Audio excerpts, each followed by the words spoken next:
Hi, everyone. Welcome to the Hydrant. Tim Friedlander is with me today. Thank you for doing this, man. I appreciate it. Absolutely. Thanks for having me. It's my pleasure. For those of you who don't know, Tim Friedlander is, and it's got to be a small group, is an award-winning Los Angeles-based voice actor, studio owner, advocate, and educator. You can reach out to him at timfriedlandervo.com. And this is a good lesson for all you boys and girls out there that see those ads about, you know, do voiceover in your spare time, or, you know, earn extra money. Yep. Hold on. It's just like Tim is known for a slew of video games. He's the voice of PBR, the Pro Bull Riders Association on CBS. He's done Netflix shows. He's the voice of Toy Makers, the #1 hit show on Velocity Channel history. He's voiced the new History Channel series Evil Genius, which was 8 episodes. He was the 2015 winner of That's Voiceover CBS 2 Audition Spotlight. He's been nominated for 12 Sovus Awards. He's the founder and CEO of SoundBox LA, which is a cool group of studios in the LA area. And recently, Tim is the founder and president of NAVA, the National Association of Voice Actors, as well as the co-owner and editor of the Voiceover Resource Guide.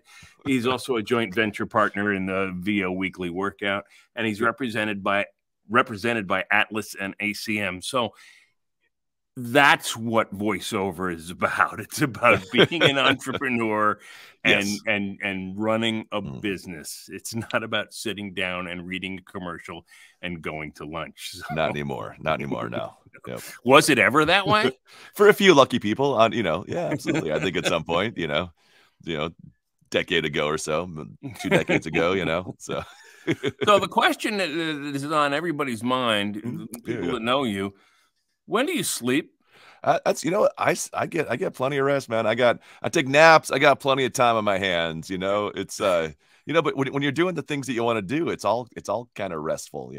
It's like That's this true. is all. I love this stuff. It doesn't take it. The exhausting thing is spending all those times doing the things you don't want to do. So Right. hours and hours of doing these things that I want to do and that I enjoy doing is easy. I love it. I love it. I'm hearing more and more talk about NAVA in different meetings and stuff like that. And Awesome. for those of you that don't know, this is kind of revolutionary for the voiceover industry, in that Tim and your partner, whose name escapes me, Karen Gilfrey, Vice Karin, President. Yep. Excuse me, Karin. Yeah. I apologize. have set up a deal where VO people can now get some health insurance, because that's so critical these days. Absolutely. So it's how did that all come about? Did you and Karin just sit down one day and says, wow, this is a need that needs to be filled, let's go do something about it? That is a great question. The NAVA itself is kind of an offshoot of the groups that I've had in LA, and an offshoot of her Voice Actors of NYC group that she has, the Facebook groups that we have. And it grew out of our desire to try and take the Brad Venable scholarship and fund that we've had, kind of community funds, to a larger group. We set up NAVA as a 501c3 and a 501c6. So we have kind of two branches of that. So we're a fully public nonprofit and then a private nonprofit as well, that allows us to take in donations and give out donations to the community, as well as charge dues for our members. And the health insurance is something I had been working on for about 2.5 years, 3 years, with an insurance broker, a friend of mine who I found randomly about 10 years ago after a motorcycle accident, helped me get some insurance at that point. And we just started talking one day about voiceover, and he's like, so what do people who are aren't in SAG-AFTRA do? I was like, well, nothing. They don't have any access to things. Like, well, what if we could get something like that? And we spent 2.5 years going through every. This is a great, I didn't actually, honestly, Karin and I didn't do anything. We sat back and let the insurance people battle it out. But over the course of 2.5 years, approached 83 or 84 different insurance companies to try and figure out some way to get something. And we had one company that gave us an option. They gave us a sponsored plan. They brought us into a pre-existing plan with 50,000 other people for other associations. And brought us in and let us basically offer access to health insurance for freelance voice actors who are members of NAVA. NAVA itself doesn't actually have, we're not like SAG-AFTRA where we have our own actual health insurance. We provide access to a plan that, that is sponsored and administered by somebody else. But it's, it's a full national plan. So if you live in New York and you go to LA, you're still in network. If you're, within your providers, the cost is the same regardless of whatever state you're in. So for some people, it's going to be really advantageous. Some people, it may not be the best plan, but that's, how health insurance works. Unfortunately, is that, you got to find what works best for you, and what works best for you may not work best for the person sitting next to me. And, as with any plan, there are caveats. There's certain things it doesn't cover, and there's certain things it does cover. And, it's never going to compete with SAG-AFTRA rates. We can't compete with a plan that's been around for 100 years. We've been around for 4 months. So we have something that we can offer, and we have a lot of people who have signed up for it. We have a pretty solid group of people who've signed up for it and are using it, and are we're working through the kinks and figuring things out if there's whatever issues they have. But we have a great team that's helped us out to build this thing, and it was a very, very long struggle of, certain weeks it was like, 4 or 5 times during the week, we were like, you have a plan, you don't have a plan. You have a plan, but with this, you have a plan, but it's going to be really expensive. You have no plan. Here's a great plan, but it's going to cost no money. Here's a great plan, but it has no benefits. Well, let's face it, this is probably the worst system to try to traverse of anything else in the United States. I mean, and this could all change, if national legislation changes tomorrow, it all changes for us, right? All of these things. We're at the whim of whatever the industry and whatever politicians decide they want to do. To a certain extent, there's a lot of rules and regulations and things you can and can't do, and ways things have to be done. And we fortunately found a way to do it. That's great. That's great. And then I was on a call earlier, and one of my coaches, and we were talking about it, and he's signed up for it, and he's just like, it just makes sense to me. In his particular situation, he did the due diligence and did the cost benefit analysis. Absolutely. And said it just made sense for him, so he did it, and he's there. That's awesome. So that's amazing. That's amazing. I mean, that's once the first person signed up, I was like, success. Like that's I think we have we have 50 40 or 50 people signed up for it now with their families, and that's just literally, if the first person that signed up, I was like, we succeeded. That was it. If one person signed up, that was all we needed to show that this could be done, because it was everybody was saying you can't do it for all very legitimate reasons. Like, this just can't be done. It can't be done. It can't be done. And I, my whole thing was like, great, if it can't be done, that's great, but I'm gonna fail at it first before I just sit back. You don't give up on it. You knock on the doors and say, let's talk about it. So and we kept knocking. Somebody answered. It was amazing. So here's a ridiculous question. What do you do in your spare time? I don't, this is my spare time. This is what I'm doing. I do these interviews. You know what? I go to the gym, go to see movies, walk the dog, go, take motorcycle trips, do whatever, it's kind of, it's a very specific, for me, I came to LA about 20 years ago with a very specific plan, which was to go to LA and work and to come down here and just basically throw myself in full force. I came down to do music primarily. That was my original, do music with the plan that VoiceOver would support my music career, which was, phenomenal choice. That's great. So, which on paper, you're going to be an artist too. Just trying to throw that in. Exactly. Yeah. So my goal is, I know that, my time is limited. I know that I have, I have a limited amount of energy that I have, and a limited amount of time that I have, and I have a limited amount of opportunities that I have in LA to do the things that I want to do, and I have to do all of it. So I'm doing it, but this is all stuff that I just love to do, and it's easy and it's fun, and it's something that at least with NAVA needs to be done. I still play music, obviously. I still perform, but all of that stuff is just, to me is what I do for my, my spare time. That's what I enjoy doing. So what's been your most memorable motorcycle trip? I did. An ex-girlfriend and I drove across Route 66. Spent 10 days driving Route 66, Wow. all the way up through Colorado, back down through Nevada. But the second one after that, actually, like motorcycles and voiceover really kind of go together. I had gone back to grad school. I had failed at voiceover for decades. I started in '96 and couldn't book a job. I think in 2014 I did 1,000 auditions and didn't book a single job. Right. 2 years later, I went full time. So you never know what's going to happen. Right. So in 2014, I quit. I was done with the voiceover. I had done a week-long trip up the coast to see my family. I was in grad school. I worked on my thesis, would ride for like 8 hours, stop at a campsite, work on my thesis, drive the next day, worked up and down the coast, pulled back into LA at 2, 3 o'clock in the morning. And I was like, oh, well, man, I have tickets for Voice 2014 tomorrow morning in Anaheim. I'm like, why? What's the point? What is the point of going to this thing? So then I was like, well, shit, I spent $900 on these things.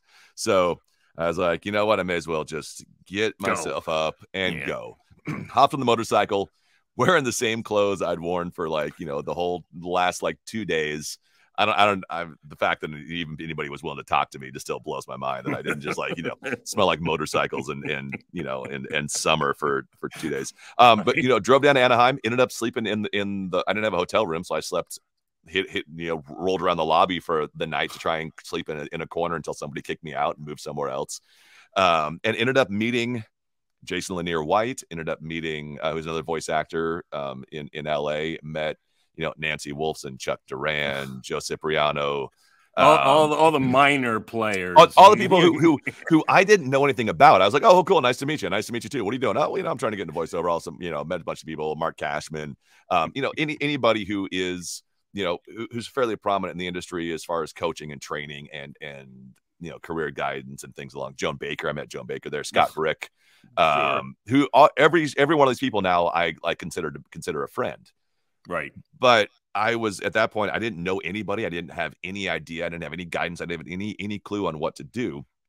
And so Jason Lanier White, Marla, Susan Maisel, a few other just people who were all starting up. We all like, you know what? I have a studio. Let's just come hang out in my studio in LA and we get back. And we did that for every Thursday for years. For 3 years, we met every Thursday without fail. Except maybe the holidays and things along those lines, or when we were all too exhausted to get together and do it.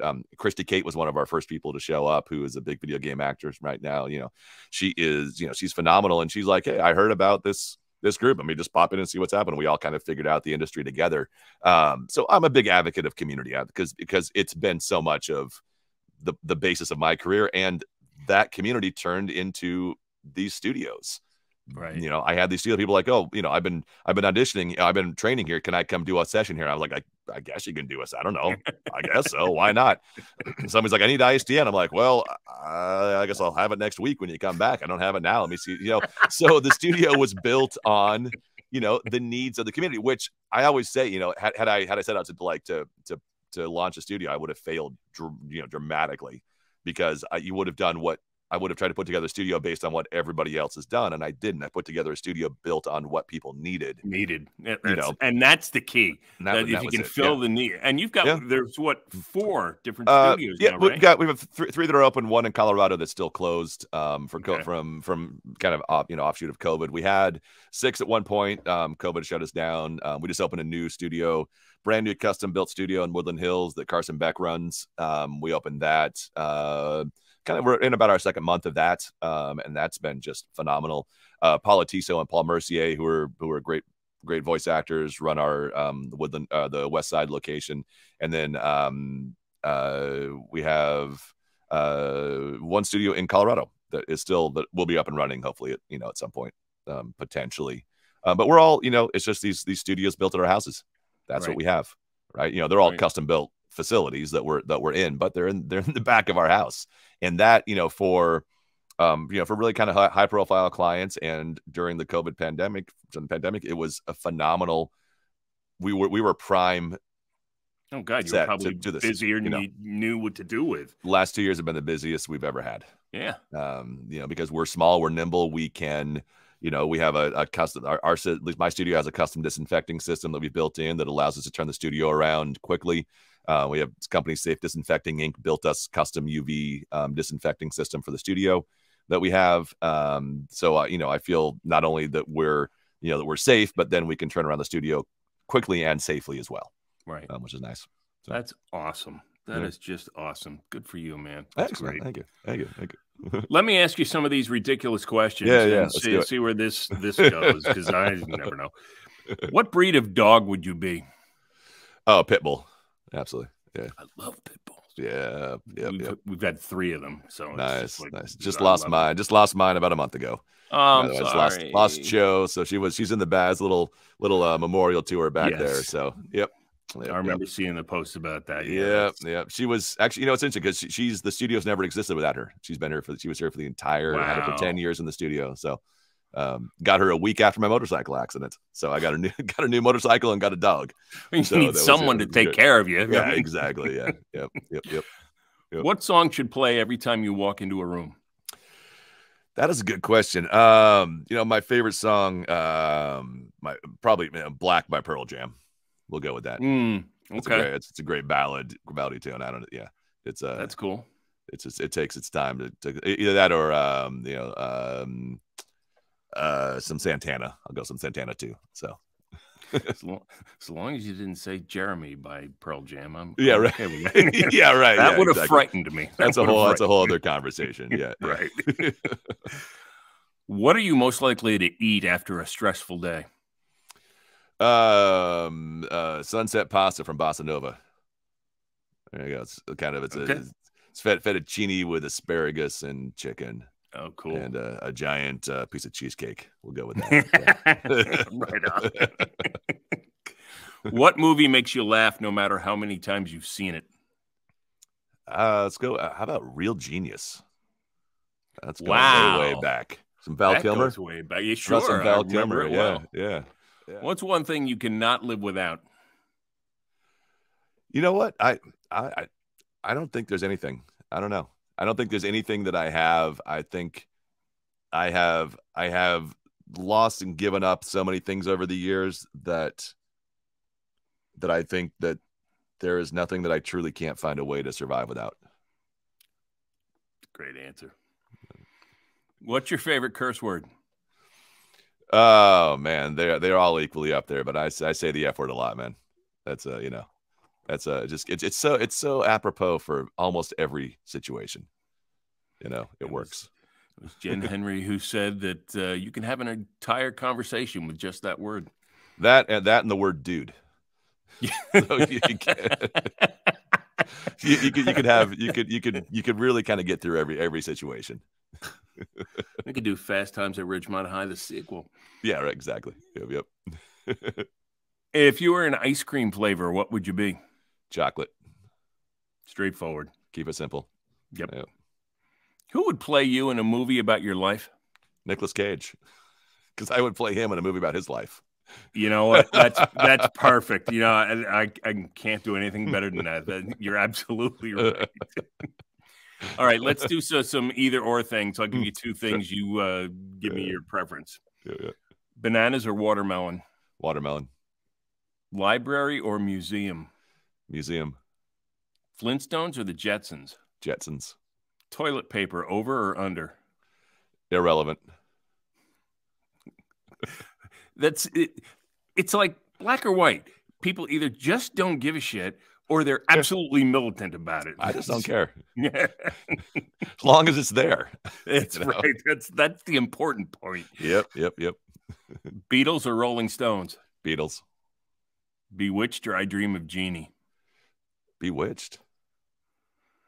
Reese's Cup or Skittles? Reese's. Live theater or movies? That's a tough one. I grew up in live theater, so if the right theater, the right show, live theater, but otherwise a movie, because unfortunately the ability to find good live theater these days is hard to do and affordable. Yeah. Would you rather lose the ability to read or lose the ability to speak? That's a good question. Let's go with speak. I'll lose my voice. Okay. Yeah. Would you rather give up your cell phone for a month or bathing for a month? Bathing, unfortunately. We're getting more and more of those. Yep. Would you rather have telekinesis, the ability to move things with your mind, or telepathy, the ability to read people's minds? I want to move things. Yeah, I'll take that. Yeah. You'd have so much fun with that. Yeah, absolutely. Yep. Would you rather have all the traffic lights you approach be green or never have to stand in line again? Let's go with green lights. Green lights are great. Because if you get there early enough, there's no line in the first place. If you get all the green lights, you can get there. All the green lights, you get there early enough. Would you rather go skydiving in a rainstorm or climb the antenna at the top of the Empire State Building on a windy day? I'm skydiving. I hate heights all the way around, but I'd rather come down than go up. I don't think I could do either without having a heart attack. So it's just Yep. Would you rather have unlimited international first-class airline tickets or never have to pay for food at restaurants? Food. Would you rather have whatever you are thinking appear in a bubble above your head for everyone to read, or have everything you do be live streamed for everyone to see? Let's go live streaming. I'll go live stream. Okay. Yeah. Okay. It's about a 50-50. Some people are like you don't want to know what's going on. Yeah, exactly. Thank you for doing this, man. I appreciate it. You're welcome. It was fun. Awesome. Thank you for the work you do for NAVA, and good luck in have fun in Atlanta. Yep, we launched the VORG, the brand new VORG, in about 2 hours, so we're getting that ready to go for VO Atlanta. So hopefully by the time people watch this, the new voiceover resource guide will be out, the new website. So thank you. That was going to be my question. Yep. Launching before VO Atlanta, so we have a brand new 8 month long website build that we are finishing up down to the wire. But it's gonna be pretty amazing. So that's what we're looking forward to. So I'm gonna jump right back on to another Zoom call for that right after we're done with this meeting. And by the time everybody sees this, the brand new VORG will be live and out in the wild. Yeah, out there. It'll been out there a couple weeks. So I'll let you go. Thanks for watching and listening. We'll see you again next time on The Hydrant.